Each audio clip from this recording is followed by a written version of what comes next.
The roar of the stadium fades, the confetti settles, and the biggest names in world football gather each year for the Ballon d'Or ceremony. One by one, the world's elite lift the golden trophy. Lionel Messi, Cristiano Ronaldo, Luka Modric, Karim Benzema, the list goes on.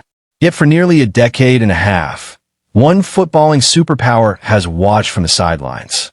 Brazil, the nation that gave the world Pelé, Ronaldo Nazario, Ronaldinho, Kaka, and a tradition of breathtaking artistry, has not seen one of its own lift that golden ball since Kaka in 2007. And it's not for lack of brilliance. Season after season, players like Neymar Jr., Vinícius Júnior, and Raphinha have delivered magic on the pitch.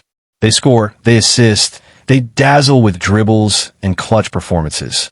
They break defenses with key passes and decide matches in the dying minutes. Yet when the votes are counted, the grand prize slips away. Consider Raphinha. Statistically, he has been among Europe's most decisive wide men, creating chances, dictating play, and dragging Barcelona forward in crucial fixtures. Many pundits placed him in their top 5 performers worldwide. But without a Champions League medal, voters looked elsewhere.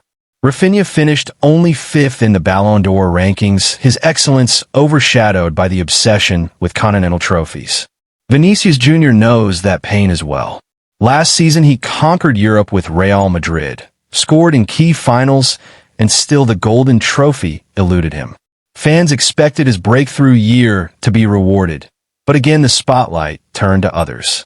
And then there is Neymar. For years, he has been the heir apparent, the bridge between Messi and the next generation, dazzling at Barcelona and then carrying the weight of Paris Saint-Germain's ambitions. He has produced numbers to rival anyone, yet during the Messi-Ronaldo era, he was always second or third in the conversation. Injury spells, club politics, and relentless comparisons kept him just out of reach. For Brazilian supporters, the drought is both frustrating and strangely liberating. Of course, they feel the sting when their idols are overlooked. The Ballon d'Or is the game's most glamorous individual award. But ask the fans in Rio, Sao Paulo, or Salvador what really matters, and the answer is always the same. Brazil must win as a team. That is why the yellow jersey, the iconic canary shirt of the Seleção, carries a weight no club can match. When Raphinha bends a free kick into the top corner for Barcelona, the crowd cheers. But when he does it wearing Brazil's colors, the joy multiplies tenfold. A single goal for the national team can eclipse a dozen at club level.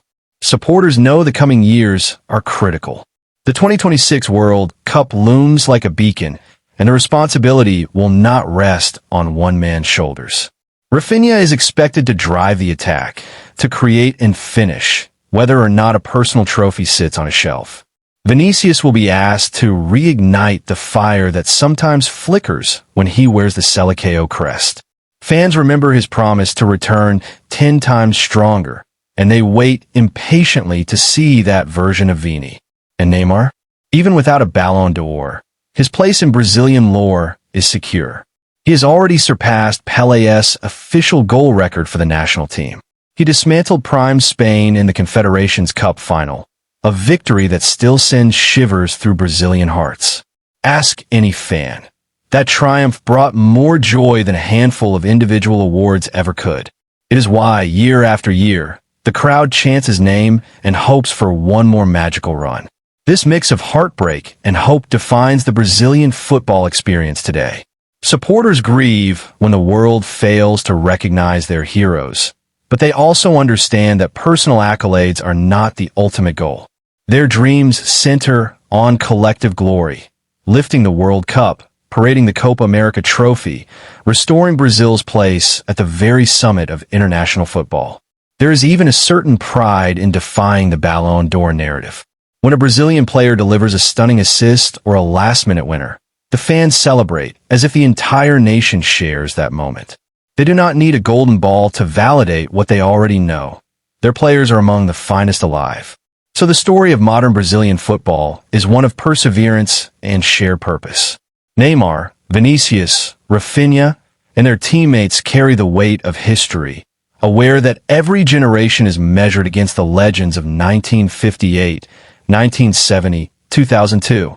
They know the fans crave something more lasting than an annual gala.